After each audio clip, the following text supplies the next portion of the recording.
ह्या दिवसात गर्दी मॉल्समध्ये असेल, पण आम्ही ब्लेस्ड पुणे पेज तुम्हाला मंदिराकडे घेऊन जाऊ.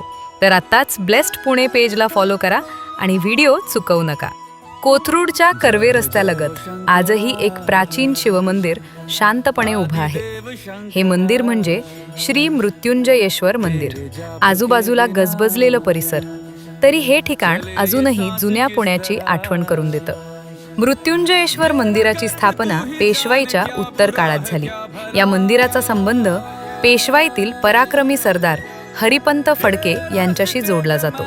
काळानुसार पुणे बदलत गेलं, रस्ते आणि इमारती वाढल्या, पण या मंदिराची ओळख आणि श्रद्धा मात्र तशीच टिकून राहिली. श्री मृत्युंजयेश्वर मंदिर म्हणजे केवळ देवस्थान नाही, ते पुण्याच्या इतिहासाची आणि संस्कृतीची जिवंत खूण आहे. काय मग पुणेकर, हे रील आवडलं तर ब्लेस्ड पुणेला नक्की फॉलो करा.